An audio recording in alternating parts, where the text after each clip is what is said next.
السلام علیکم دوستوں، جانیے یہودی فلسطین میں کس طرح سے قابض ہوئے۔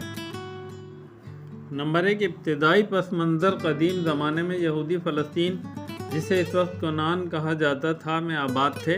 ان کا دعویٰ ہے کہ یہ ان کی تاریخی اور مذہبی سرزمین ہے۔ نمبر 2، جلا وطنی اور واپسی۔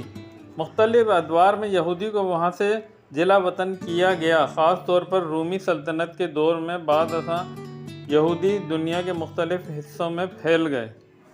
نمبر 3، صہیونی تحریک۔ 19ویں صدی کے آخر میں یورپ میں صہیونی تحریک شروع ہوئی، جس کا مقصد یہودیوں کو فلسطین میں دوبارہ بسانا تھا۔ اس تحریک کی بنیاد اس خیال پر تھی کہ یہودیوں کو ایک علیحدہ قومی ریاست چاہیے۔ نمبر 4، برطانوی مینڈیٹ اور بلفور اعلانیہ۔ 1917 پہلی جنگ عظیم کے بعد جب برطانیہ نے فلسطین کو کنٹرول حاصل کیا تو اس نے بلفور اعلانیہ جاری کیا، جس میں یہودیوں کے لیے قومی وطن قائم کرنے کی حمایت کی گئی۔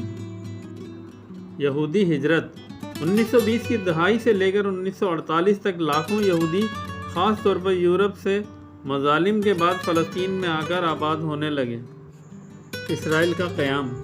اقوام متحدہ کے منصوبے کے تحت فلسطین کو یہودی اور عرب ریاستوں میں تقسیم کیا گیا، مگر عرب ممالک نے اسے قبول نہیں کیا۔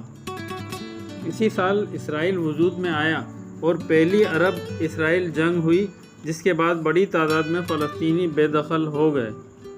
دوستوں، ویڈیو پسند آئی تو لائک، شیئر اور سبسکرائب ضرور کیجیے گا۔ جزاک اللہ۔